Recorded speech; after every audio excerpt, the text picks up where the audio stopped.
nos tiene gran aprecio. Le tenemos también un gran aprecio, que es nuestro director del campus Zacatecas, Octaviano García Pérez. Octaviano, gracias, viejo. Gracias.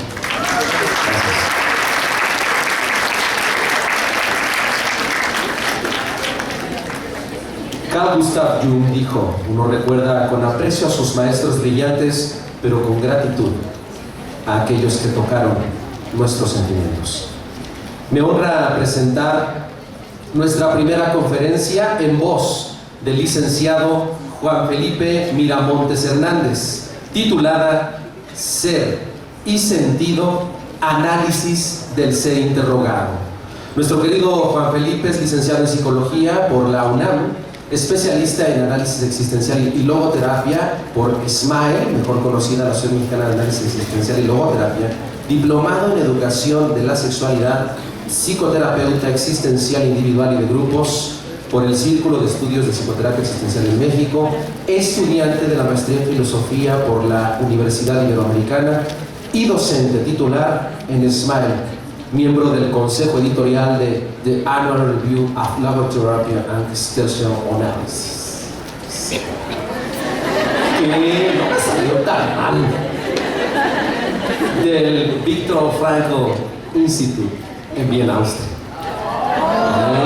Para que vayan y cuenten. Juan Felipe, bienvenido. Un aplauso para él, por favor.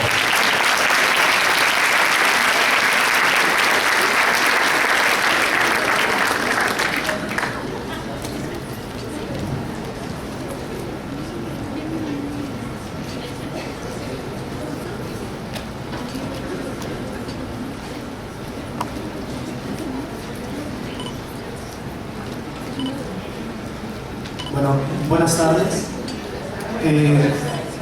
Antes que nada quiero agradecer a la universidad, al maestro Natividad por la invitación, a Emma, que todo el tiempo estuvo atenta a las cosas que se pudieran ofrecer para la preparación de esta conferencia y para mi participación acá.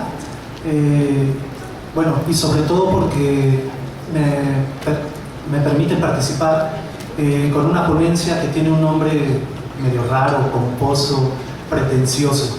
Hace rato que llegaba y me instalaba en la habitación, leía el programa y veía el título de la conferencia y en realidad no me acordaba que ese título era el que yo había propuesto. Y pensé, ¿quién fue el sangrón que mandó un título tan así, tan extraño, ¿no? Y cuando veo que era la primera conferencia y que era mi nombre, bueno, me dieron ganas de cambiar un poco el título, pero bueno, ya estaba impreso y así va a quedar. Entonces, bueno, para empezar resumiendo, creo que de lo que va a tratar la conferencia hoy va a ser un poco de lo que el maestro Natividad mencionaba hace un momento. Vamos a hablar durante una hora, vamos a dialogar, si es posible, al final con preguntas, acerca de lo que es hoy el ser humano visto desde una perspectiva existencial. Y bueno, entonces la conferencia se llama Ser y Sentido, Análisis Existencial del Ser Interrogado. Hay un par de características en el título que ya me acordé por qué lo puse. Uno, por el tema de la interrogación. Somos seres que vivimos en estado de interrogado. Y de eso me voy a ocupar de tratar de explicárselos en esta conferencia. ¿A qué le llamo el ser interrogado? Y la otra, ¿cuál es la relación entre ese ser interrogado y lo que se titula ser y sentido? Y bueno, ¿se escucha también este micrófono? Sí. Bueno, voy a traer mis notas para acá. El tema del análisis existencial no es un tema exclusivo de la logoterapia. Es un tema que surge a partir de la filosofía existencial y retoman algunos psiquiatras existenciales a principios del siglo XX. Entre ellos Viktor Frankl, pero también otros terapeutas cercanos a filósofos como Martin Heidegger, quizá psiquiatras que después se acercaron un poco a la obra de Jean-Paul Sartre, Y estos psiquiatras no tenían su sede en Viena como la tenía Viktor Frankl, que ahí ya marca una cuestión histórica, porque Frankl, habiendo nacido en la cuna de la psicoterapia, tenía que trabajar a la par y ganarse un espacio al lado de Sigmund Freud y de Alfred Adler. Sin embargo, hubo otro movimiento de análisis existencial que se gestó en Suiza, siguiendo, como decía, las enseñanzas de Martin Heidegger. Quizá hayan escuchado hablar de psiquiatras existenciales como Ludwig Binswanger o Medard Voss.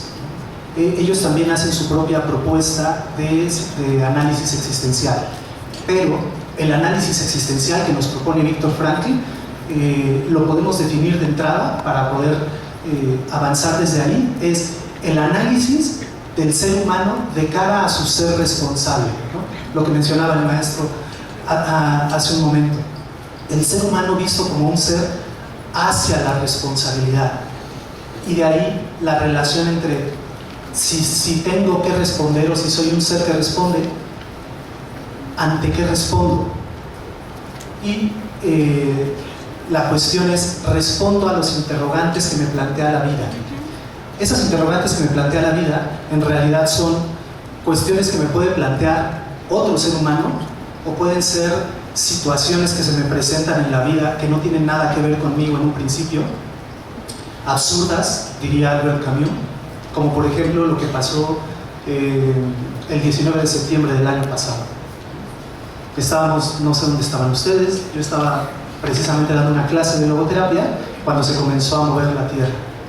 Desde ahí, ese movimiento que nadie esperaba y que obviamente nadie hubiera querido que sucediera, ya nos plantea un interrogante.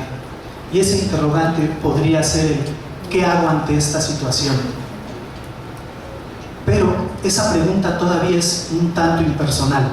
La propuesta del análisis existencial y la logoterapia en este sentido nos propone una pregunta un poquito más, valga la expresión, más responsabilizadora. Y lo que nos propone es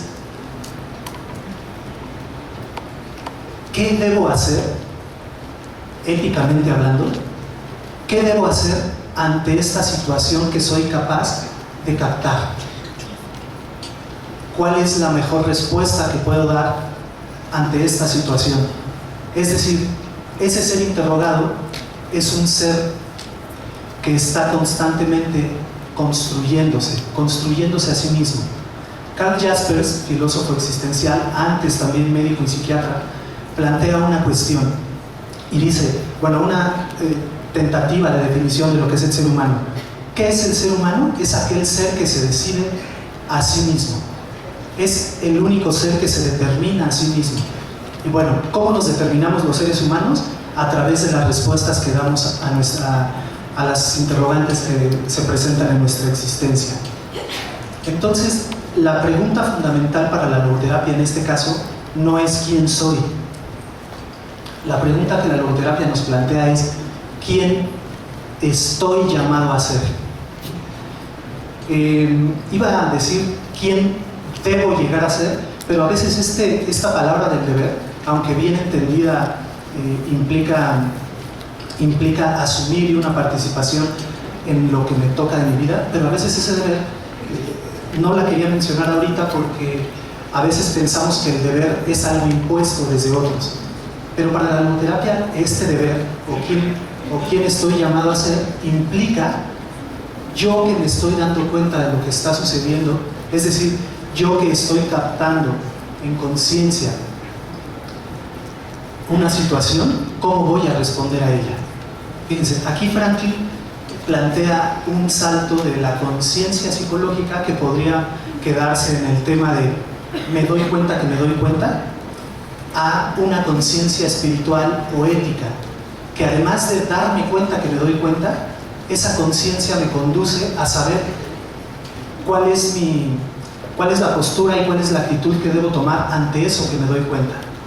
¿En qué está basada esa actitud? En valores. ¿Cuál es el valor preciso o cuál es el valor que se precisa para vivir esta situación que se está presentando en este momento. Entonces, aquí hay tres cosas que podemos asociar al ser interrogado: el tema de la responsabilidad, el tema de los valores y obviamente el tema de la conciencia. Entonces, si en este sentido Viktor Frankl plantea también, partiendo un poco de Karl Jaspers, que si nosotros nos determinamos a nosotros mismos, esa determinación siempre se da en el momento en que respondemos, y siempre, a cada momento, la vida nos va cuestionando, entonces siempre tenemos la capacidad de responder. A esa interrogante continua y a ese responder continuo, Viktor Frankl le pone un nombre en contraposición a la psicodinamia de Sigmund Freud, ¿no? La psicodinamia entendida como ¿qué será? Como esta dinámica interna, psíquica, intrapsíquica del ser humano, cuya lucha se da en su interior. Y aquello que resuelve de esa lucha, entonces es en lo que esa persona se convierte. Eso sería una mirada psicodinámica. Frankl plantea algo que se llama noodinamia, con doble O. ¿Qué quiere decir noodinamia? Bueno, viene de nous, que es una de las palabras fundamentales para la logoterapia, que cuando se utilizaba en Grecia, esta palabra podría significar espíritu. Entonces, noodinamia, contrario a una dinámica psicológica que busca el equilibrio, la noodinamia lo que busca es que cada ser humano que es interrogado descubra o encuentre o identifique una tensión sana entre lo que es y lo que puede llegar a ser. Y ese es el tema de esta conferencia. Lo que soy y lo que puedo llegar a ser, Frankl lo llama ser y sentido. Fíjense, estamos hablando, si lo ponemos en otros términos, el presente y el futuro inmediato de aquello en lo que yo me puedo convertir. Ser y sentido entonces implica un movimiento espiritual, y un movimiento espiritual que no acaba sino hasta que dejamos de respirar. La noticia acá, no sé si sea buena o mala, es que siempre que estamos vivos y que tenemos capacidad de conciencia espiritual, somos interrogados. De ahí parte entonces el título. Somos interrogados porque somos conscientes de lo que sucede en el mundo y además podemos tomar postura ante ello. Esto que yo denominaba ahorita noodinamia, Frankl, por traducirla de alguna manera, él habla de una tensión sana. Y entonces él dice que, diferente a lo que planteaba el psicoanálisis en algún momento con Sigmund Freud, el ser humano no busca el alivio de la tensión, sino que al contrario, busca tensión. Y no busca tensión de una manera masoquista, busca tensión porque en esa tensión puede aparecer lo que realmente es el ser humano. Esa tensión son todas las cuestiones existenciales ante las que vamos a responder. Entonces esto se llama tensión sana o noodinamia, según Frankl.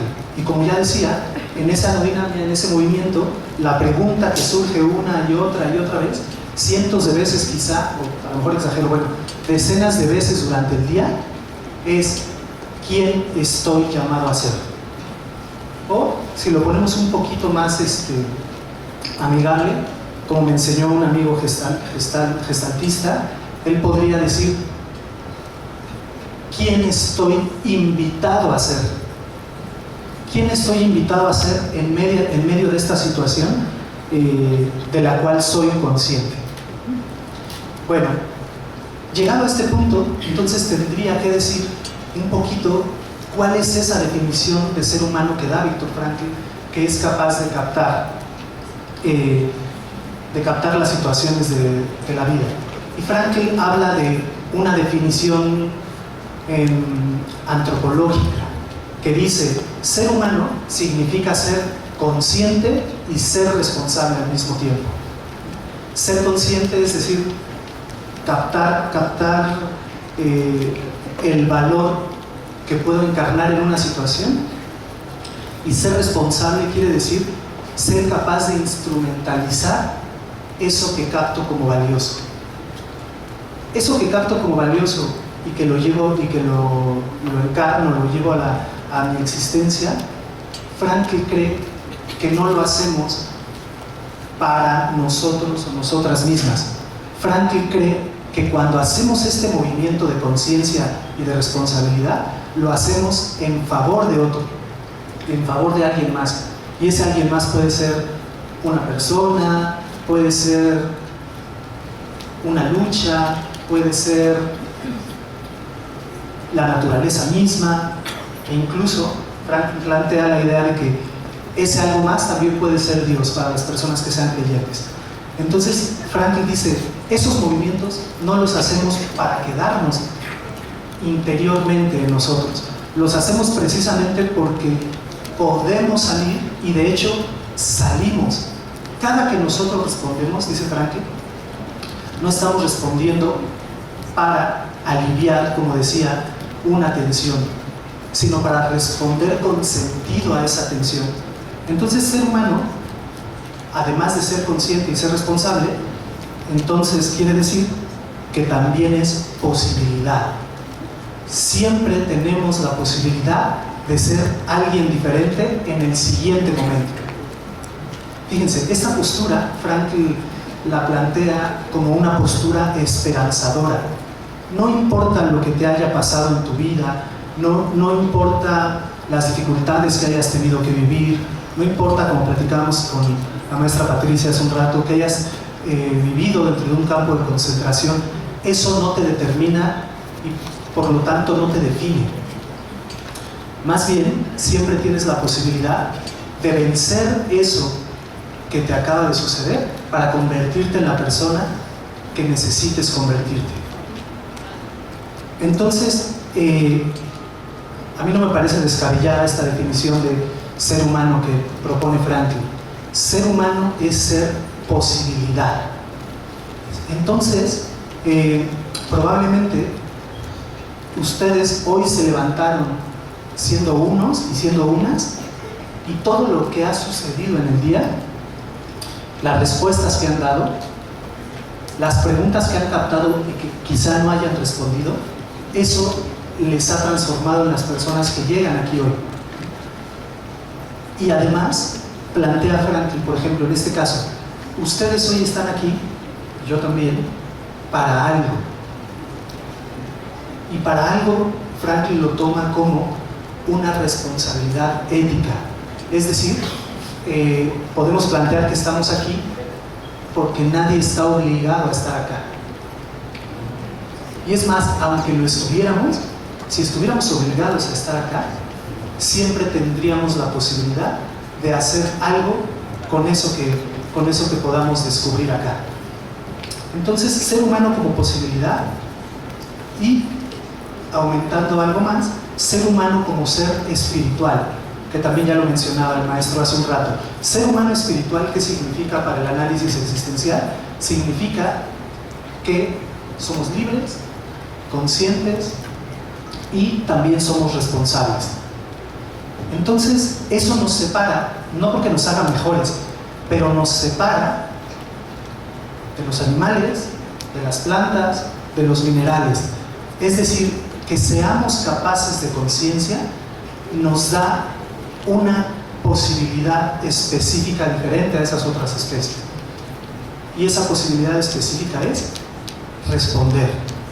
En términos filosóficos, Viktor Frankl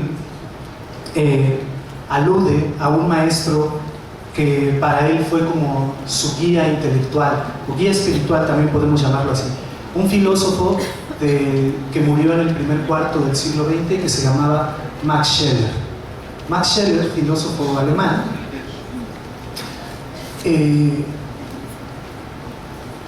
escribe algunos títulos que cuando Frankl es un adolescente, que toca el vacío existencial, que toca el nihilismo, que toca incluso el pensamiento del suicidio, cuando descubre a Max Scheler, se da cuenta que ese filósofo está dándole otra posibilidad con su pensamiento. Es decir, le está dando una nueva posibilidad de determinarse a sí mismo. ¿Cuál es esa posibilidad? Max Scheler, en uno de sus textos más conocidos, que no el mejor, que se llama El puesto del hombre en el cosmos, plantea una cosa que es bien interesante. Max Scheler dice: el ser humano, a diferencia de las plantas y los animales, es el único ser capaz de decirle no al destino, no a la situación como la estamos viviendo. Es decir, el ser humano, a diferencia de los animales y las plantas, no solo se adapta, sino que también transforma el medio, transforma el lugar donde vive. Se transforma a sí mismo frente a eso que le sucede. Entonces, una de las características principales de ser humano buscador de sentido implica saber decir no. Pero, al mismo tiempo, Max Scheler plantea algo y dice: en ese mismo no, bueno, más bien esa es mi lectura de Max Scheler, en ese mismo no, el ser humano, siendo un ser propositivo, proactivo, al mismo tiempo que dice no, está diciendo sí, porque está diciendo no de esta manera, mas sí de esta otra. ¿Qué tiene que ver eso con Frankl? Cuando Frankl plantea la logoterapia y el análisis existencial, lo plantea básicamente para las personas que están sufriendo existencialmente. Ustedes ya sabrán que la logoterapia no nació en los campos de concentración. Quizá lo que no saben es que antes de los campos de concentración, 1938, 4 años antes de que Frankl fuera llevado al campo de Terezín, ya tenía su primera obra escrita. Y el término logoterapia era un término que Viktor Frankl utilizaba de manera secundaria. ¿Qué quiero decir con secundaria? Logoterapia significaba una forma particular de aplicación de lo que él en ese momento llamaba análisis existencial. Entonces, el análisis existencial implica la comprensión existencial de lo que es el ser humano, implica una comprensión responsable hacia el ser humano, libre, una comprensión antropológica que, cuando es llevada a un campo clínico, se convierte entonces, Frankl lo dice así textualmente, en una especie de logoterapia, es decir, una terapia que cura a través de encontrar sentido a la vida. Esta es una definición como muy textual de lo que es la logoterapia, y podría retomar mejor otra hablando de lo erótico que mencionaba también el maestro hace rato. Esta definición, según yo, me la inventé y después la encontré en un libro. Para mí, que lo leí primero y después en algún momento pensé que la había escrito yo. Me gusta más porque me habla no solo de la mirada hacia el sufrimiento, sino hacia adelante, hacia las posibilidades. Esta definición es la logoterapia como la terapia que ayuda al ser humano a retomar o a reencontrar el amor por la vida, o el amor por su existencia. Suena un poco más propositiva, ¿no? Y quizá un poco más aterrizada. La logoterapia como la terapia que nos ayuda a retomar el amor por la existencia. Ese amor por la existencia es el que Viktor Frankl encontró en su filósofo de cabecera, Max Scheler. Entonces, encontrar el amor por la existencia implica, de entrada, decir no al sufrimiento que podamos estar viviendo. Hace rato hacía referencia a la parte más conocida de la vida de Frankl, que es su estancia, en su paso por los campos de concentración.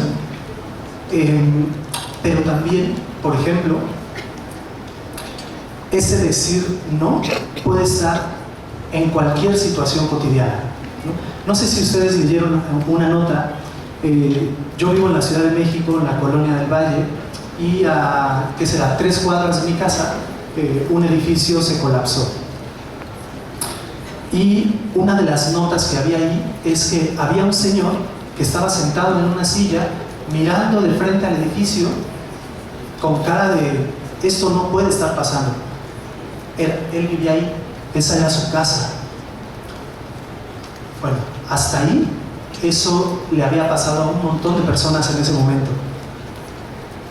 Lo difícil para este hombre, un médico, dentista por la UNAM, es que lo mismo le había pasado en los sismos del 85, perdón. Gracias. Lo mismo le había pasado en los sismos del 85. Había perdido todo. Entonces su cara no era de no me puede estar pasando esto, sino no me puede volver a pasar esto a mí. En aquel momento había perdido a su familia y sus pertenencias, y ahorita había perdido todo lo que había vuelto a construir. Lo peligroso en esta situación para este hombre es que decía, en aquel momento yo era joven, yo podía trabajar, yo podía sacar adelante a mi familia podría salir adelante en conjunto. La cuestión ahora es que soy viejo, no tengo trabajo, tengo algunos pacientes, pero ya casi nadie va conmigo, me tiembla un poco la mano y no sé hoy cómo voy a salir de eso. Fíjense qué pregunta tan fuerte. Hoy, ¿cómo voy a salir de esto? Y en ese momento a ese hombre quizá no le servía recordar que ya había pasado por esto una vez. Quizá necesitara algo más. Quizá necesitara otros caminos para poder retomar su amor por la existencia. Bueno, perdí de vista la nota, no sé qué pasó con ese hombre, pero obviamente cualquier cosa que le hubiéramos podido decir tratando de consolarlo, hubiera sido poca. Sin embargo, podemos preguntarnos en aquel momento, más allá de que era joven, ¿qué era lo que en esos sismos del 85 le hizo decir, voy a decirle no a esta tragedia o esta desgracia y voy a continuar con mi vida? ¿Qué habrá sido eso que en aquel momento le dio esa fuerza? En logoterapia y análisis existencial hay un concepto que se llama poder desafiante del espíritu. Ese poder desafiante del espíritu precisamente implica la posibilidad de tener el coraje de sufrir y el coraje de vivir a pesar de ese sufrimiento. Crecerme más allá de lo que ese sufrimiento quisiera aplastarme o quisiera llevarme por caminos absurdos. Quizá en aquel 1985 este señor tuvo la posibilidad de descubrir ese poder de oposición espiritual, pero además tuvo algo más. Y aquí va a surgir otro concepto que es importante para el análisis existencial, que es el concepto de la autotrascendencia. Autotrascendencia quiere decir salir de mí para ir al encuentro, o salir de mí en favor de alguien más. Quizá en aquel momento este señor tenía o podía llevar a cabo esa fuerza de oposición del espíritu porque veía por su familia, porque veía por sus hijos, porque veía por una carrera que todavía estaba esperando que él se desarrollara. Lo peligroso de esta vez es que este dolor, este sufrimiento lo hizo quedarse encerrado en sí, por lo menos hasta ese momento, 4 o 5 días después del sismo. Entonces, ¿cómo ayudar a una persona que se encuentra en una situación encerrada en sí misma, pensando que no va a poder ir más allá de ese sufrimiento? Esa es la tarea de la logoterapia, y eso es lo que trabajamos cuando estamos en un espacio logoterapéutico. Es decir, en un espacio de ese tipo se ha considerado todo el fundamento antropológico, existencial, fenomenológico que nos da el análisis existencial. Y entonces, como hablamos de ser humano como posibilidad, intentamos despertar en ese ser humano esa posibilidad. En análisis existencial, esa posibilidad se llama voluntad de sentido, que según Frankl es el motor existencial que nos mueve a ir más allá de cualquier situación. Según Frankl, ese es nuestro motor principal, y ese es el motor que, por seguir con esta metáfora, tratamos de echar a andar en un espacio logoterapéutico. Entonces, ese motor implica conectarme con la vida. Implica, para volver al título de esta conferencia, reconocer cuál es la pregunta que la vida me está haciendo. Bueno, reconocer que soy interrogado y reconocer cuál es la pregunta que me está haciendo la vida con una situación particular. Acá la cuestión única es que aunque todas y todos estuviésemos viviendo una situación particular, la misma situación, la pregunta y obviamente la respuesta es una respuesta individual. Es una respuesta que damos desde nuestra unicidad.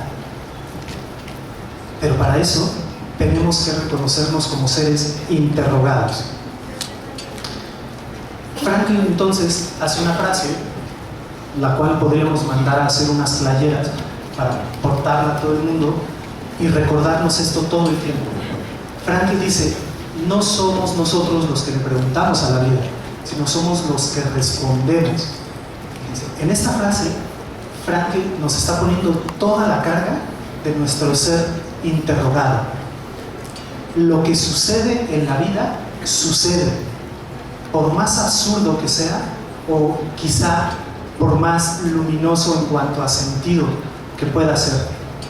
Pero nada de eso tiene que ver con nosotros en el sentido de que no lo creamos y no lo pedimos. Lo que sí quiere decir es que, aunque yo no lo pida, es más, si quieren, aunque yo no lo merezca, de todas maneras eso es mío. Ser interrogado implica tomar,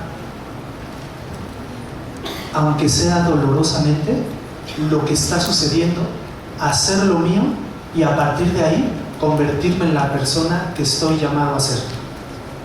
Entonces, si no somos nosotros, nosotras los que preguntamos a la vida, sino los que respondemos, Frankl nos está poniendo en esta ventana, además del ser interrogado, nos está invitando a ser los que respondemos. De ahí la etimología de responsabilidad, la habilidad para responder. Pero también lo que Franklin nos está poniendo es la libertad. Tienes la habilidad de responder y además eres libre para hacerlo. Y Franklin todavía va un poco más allá en este tema de la responsabilidad. Franklin dice: no es que tengas la habilidad para responder, es que estás facultado por el hecho de ser humano a responder. Y facultado quiere decir que no estamos obligados a responder. Incluso aunque descubramos un sentido para nuestra vida, podemos no llevarlo a cabo. ¿Por qué? Porque a la par de la responsabilidad también está la libertad. Incluso tenemos la libertad de ir en contra de nuestra conciencia. Entonces, descubrir la pregunta, descubrirme interrogado y después descubrir la respuesta no es el final del camino. El final del camino es la acción, llevar a la realidad ese sentido que yo descubro.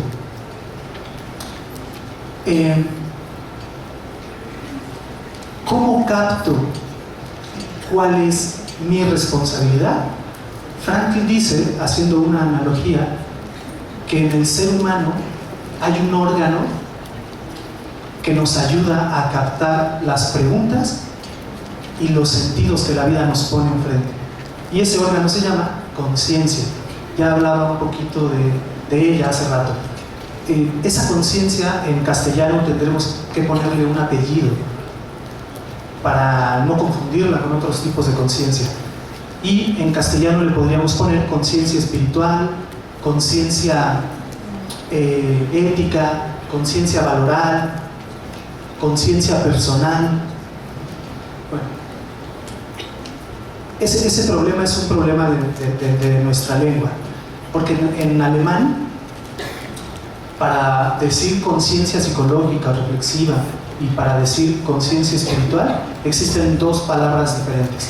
Entonces allá no necesitan apellido, pero acá sí. Para no confundirnos, debemos entonces decir conciencia espiritual, es decir, conciencia de mi ser libre, responsable, que puede encontrar un valor a realizar en una situación. Es decir, estamos avanzando en la línea ética. ¿Por qué? Porque al responder, estoy respondiendo cómo quiero vivir. Y ese cómo quiero vivir también es una invitación a otros a que respondan cómo quiero vivir. Entonces, esta respuesta ética implica darnos cuenta de tres cosas muy sencillas. Implica percibir el mundo, lo que está pasando en él. Implica tomar una postura ante eso que está pasando en el mundo. Y, por último, implica realizar una acción. Entonces, ese es como el cierre de todo este proceso. Captar, tomar una postura y realizar una acción.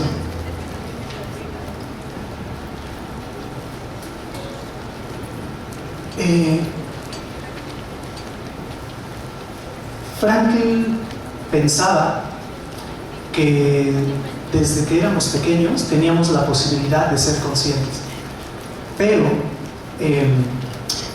y esto lo ha ido evidenciando más la neuropsicología, nuestras posibilidades de ir más a profundidad en las diferentes conciencias las vamos desarrollando conforme se va desarrollando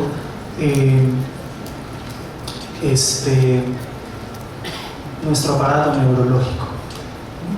Es decir, como ya mencionaba, por ejemplo, Piaget, ¿no? En temas, por ejemplo, de la manera en que puede percibir y puede pensar un niño pequeño a diferencia de un niño que va creciendo más, ¿no? El pensamiento abstracto, el pensamiento concreto, va avanzando hasta poder llegar a un pensamiento abstracto. Frankl dice o pregunta, ¿en qué momento un ser humano es capaz de captar en esta conciencia abierta que una situación no solo es una situación del mundo, sino que es una pregunta para él o para ella misma? ¿En qué etapa del desarrollo un ser humano ya podemos decir que tiene conciencia espiritual? Frankl ubica más o menos esto en la adolescencia, saliendo de la adolescencia. ¿Cuándo? Cuando tenemos que tomar decisiones y ya no nos atrevemos, porque sabemos que no va a resolver nada, el preguntarle a papá o a mamá qué hacer en una situación. Imagínense que están en una fiesta, 17, 18 años, y de repente el amigo o la amiga les dice, ¿quieres fumar marihuana? En ese momento, no sé cuántas o cuántos de ustedes le hablarían a su mamá o a su papá para decir, puedo, no, es bueno, es malo, se debe hacer. Fíjense, es una situación en donde cada uno, en ese momento y con sus propios recursos, tiene que decir sí o tiene que decir no. A ese momento, Frankl lo llama de una manera muy graciosa. Dice, justo en ese momento, como te estás dando cuenta de lo que te pasa, la vida te está entregando tu certificado de madurez espiritual o existencial. Porque en ese momento te estás inaugurando en el hecho de saber que tu vida es tuya y no de alguien más, en este caso de tus papás o de tus amigos. Fíjense, certificado de madurez existencial. O sea, que de ahí en adelante, toda decisión que llevemos a cabo es una decisión propia. Y entonces, la consecuencia de eso es que tendríamos que dejar de vivirnos como víctimas o que dejar de vivirnos como resultado de lo que otras personas piensan o hacen de nosotros. Lo que pasa es que tomar la responsabilidad en las propias manos, declararme un ser interrogado de ahí en adelante, es bien difícil. El otro día trabajaba en el espacio terapéutico con una chica que llegó conmigo cuando iba en segundo de secundaria. Estaba teniendo conductas de riesgo y entonces, como la directora estaba estudiando logoterapia, quería mandar a todos sus alumnos y alumnas a logoterapia. Por un lado estuvo bien, porque la otra opción era que los mandaran a psicoanálisis o a terapia conductual, y lo que se trataba en ese momento era de trabajar con lo que estaba ocurriendo en el presente con estas personas. Y curiosamente el tema con esta chica fue que ella, ¿qué será? Llegó 14, 15 años y trabajamos justo hasta que tenía 19 o 20. Al principio nos veíamos una vez a la semana y después una vez a cada 15 días y después una vez al mes. Su mamá decía que no quería que dejara de ir como para que tuviera seguimiento. Y también a ella le servía y le gustaba. Sin embargo, con el paso del tiempo, ella seguía teniendo conductas de riesgo.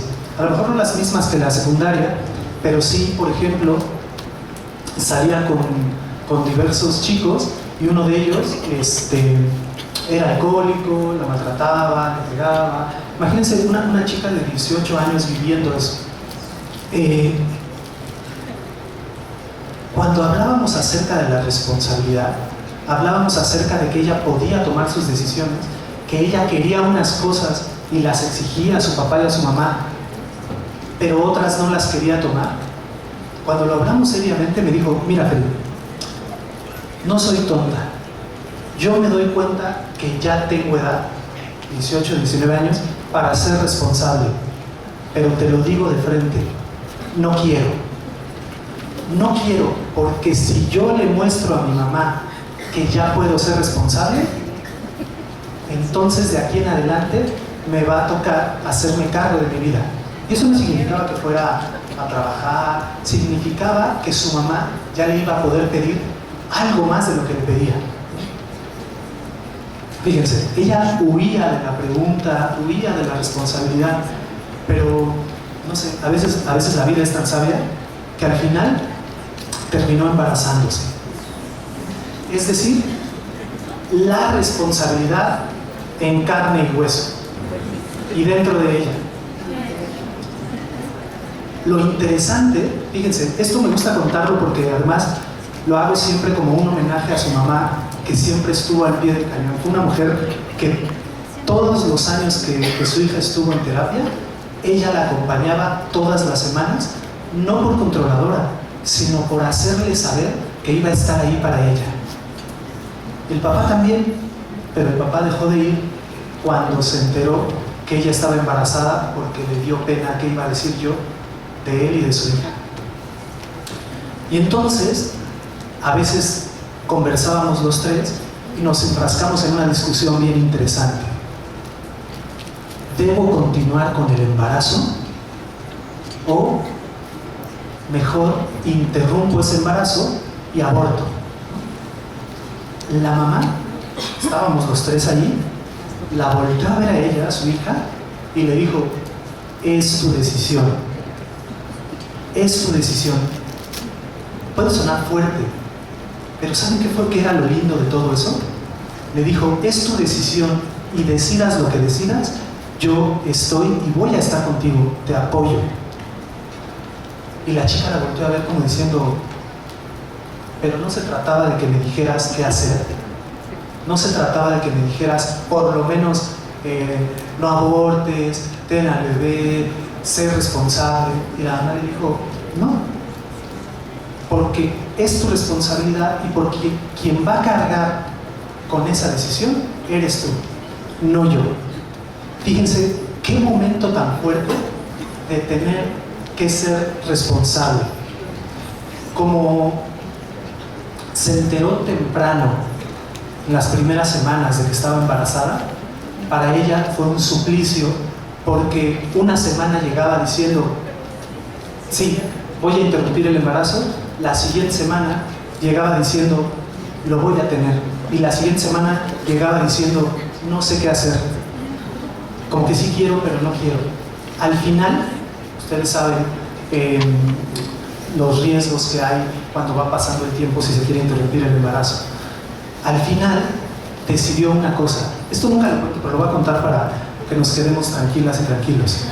Decidió continuar con el embarazo y tuvo a su bebé. Y se tuvo que hacer responsable, tuvo que trabajar. Un día me mandó una foto porque dejó de ir conmigo un mes antes de dar a luz, porque no podía ya ni subir ni bajar las escaleras donde está mi consultorio. Entonces, bueno, creo que fue lo mejor, porque ahí ella tuvo que tomar esa responsabilidad. Un par de años después me escribe y me dice, mira, te mando la foto de mi hijo, y además te quiero pedir algo. Quiero pedirte, si no tienes, unos apuntes de los mecanismos de defensa de Sigmund Freud. Yo le pregunté, ¿para qué quieres tú eso? Me dijo, porque estoy estudiando psicología y voy a ser terapeuta. Fíjense, no solo tomó la responsabilidad de su hijo, sino que además no dejó que eso terminara o interrumpiera todo lo demás que ella quería hacer de sí misma.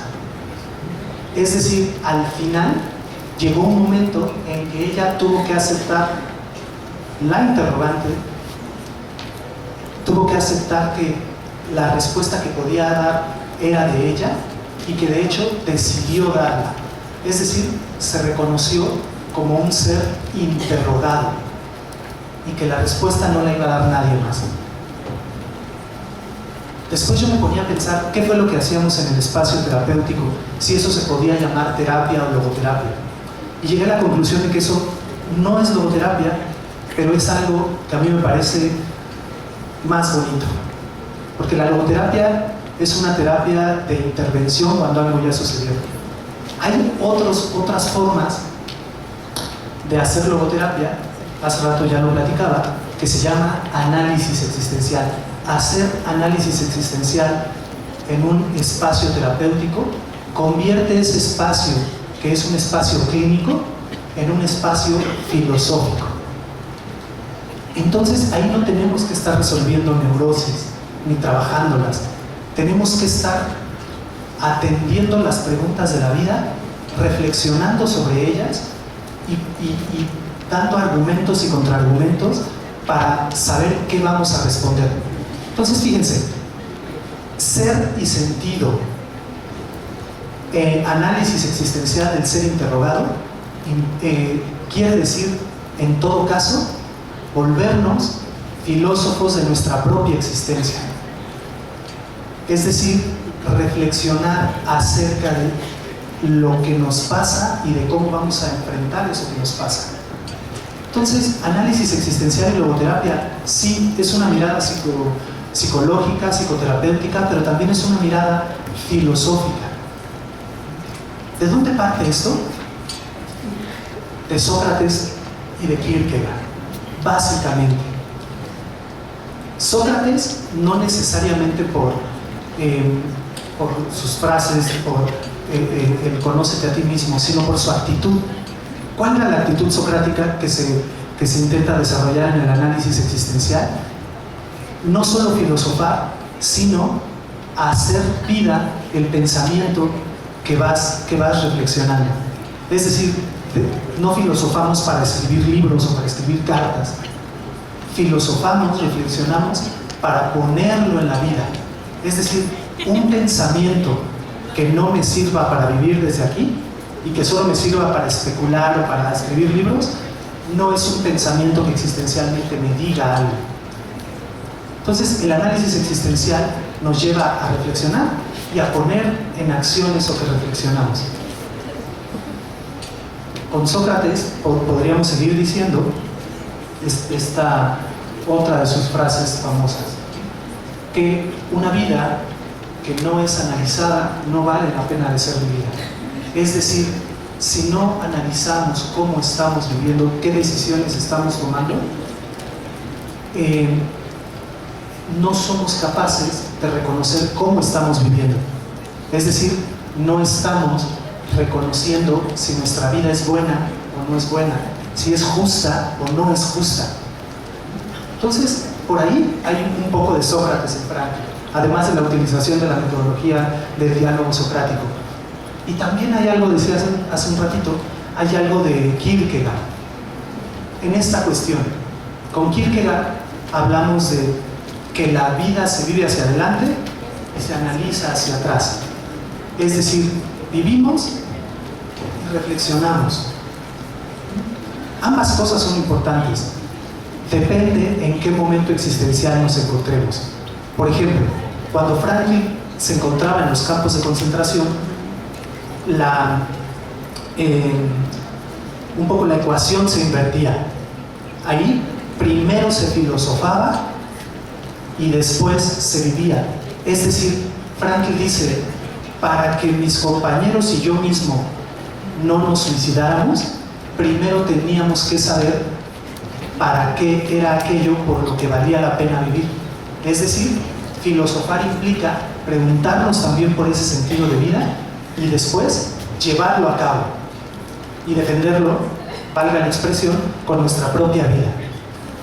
En circunstancias no tan fuertes o desagradables como un campo de concentración, Frankl dice, vivimos, respondemos y después analizamos cómo hemos vivido. Fíjense cómo la ecuación se vuelve a voltear. ¿Por qué? Dice Frankl que el sentido no se encuentra pensando, se encuentra viviendo. Pero ¿qué característica de esa vida es la que me permite hallar sentido si no es la reflexión? Una modalidad diferente de conocer a la cual también tenemos acceso los seres humanos. No es la emoción, no es la inteligencia, sino es la intuición. La intuición como camino de conocimiento para poder responder ante algo que me plantea la vida en un momento determinado. Es decir, la intuición como esa capacidad humana previa al razonamiento, previa a la sensación, previa a la emoción. Entonces, fíjense cómo, hablando de esto, esa intuición va ligada a la conciencia. Entonces, vivo y después reflexiono sobre eso que vivo en circunstancias normales.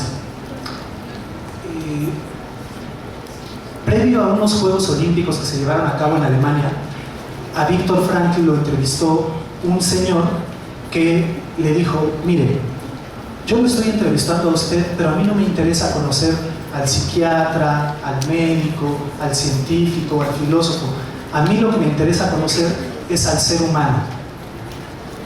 Y entonces por eso le quiero preguntar, ¿quién es Viktor Frankl?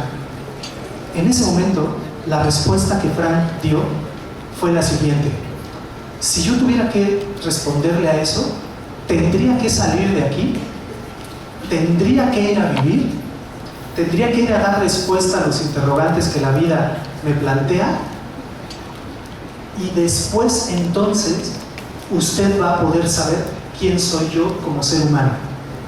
Porque una cosa es decir quién soy y otra cosa es vivir ese que digo que soy.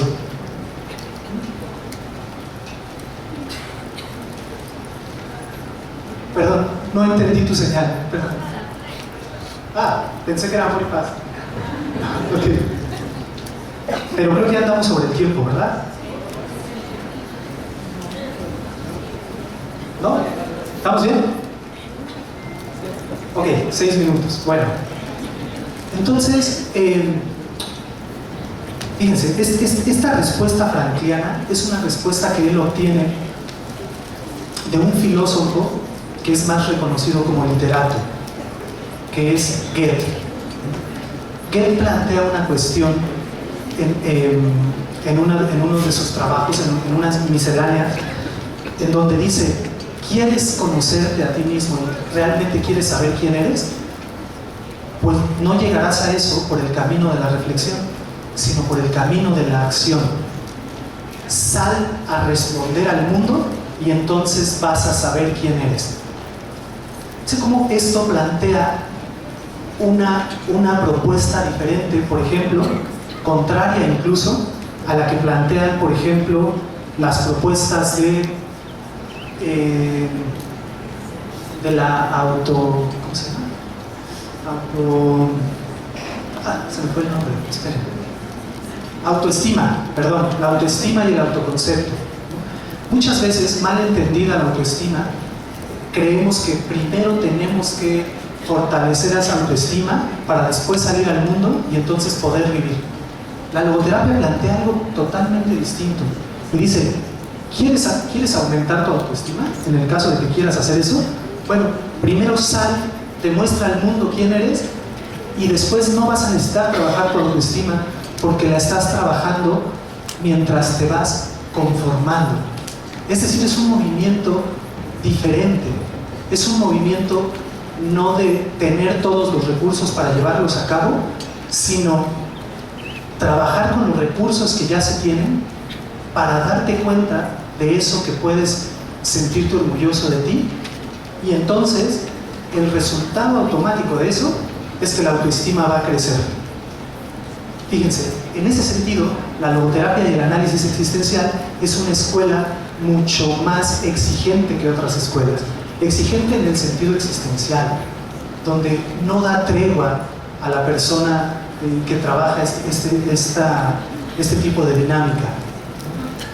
Cuando Frankl trabajaba con adolescentes, cuando él mismo era un joven, allá por 1925-28 en Viena, la característica con la que trabajaba era con hombres y mujeres, adolescentes que estaban tentados por la idea del suicidio.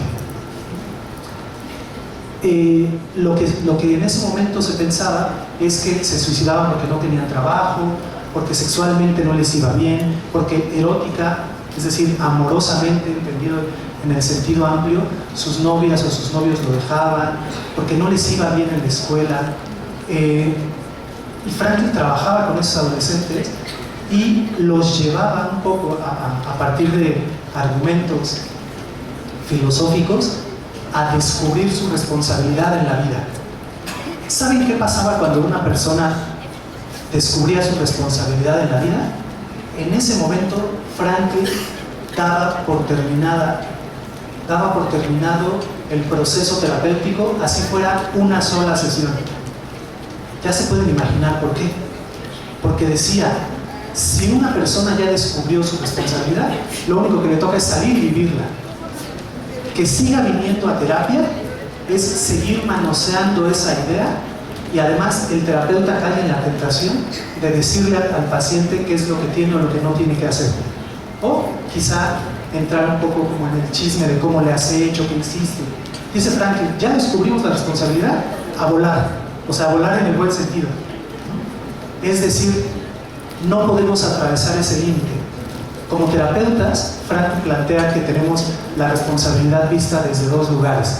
Desde un límite antropológico, ser humano como ser responsable, como decía al principio, pero desde una mirada ética es la responsabilidad como esa línea divisoria personal que el terapeuta no puede atreverse a cruzar, porque si no, ya va a estar diciéndole a su paciente lo que tiene que hacer. Entonces, fíjense, a veces, antes de hacer logoterapia, se trabaja análisis existencial, y ese análisis existencial implica el reconocimiento de la propia responsabilidad. Muchas gracias.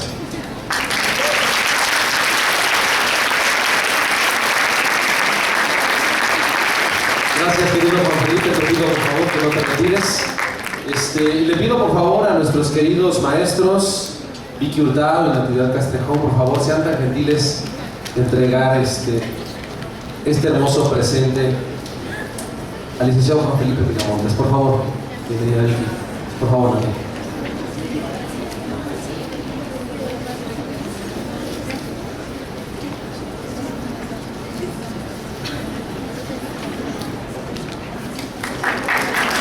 Un aplauso, por favor.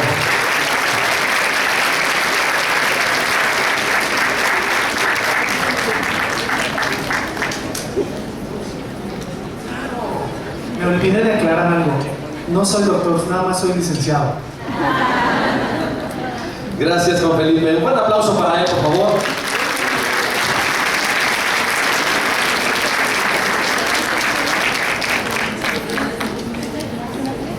Bien, pues en tanto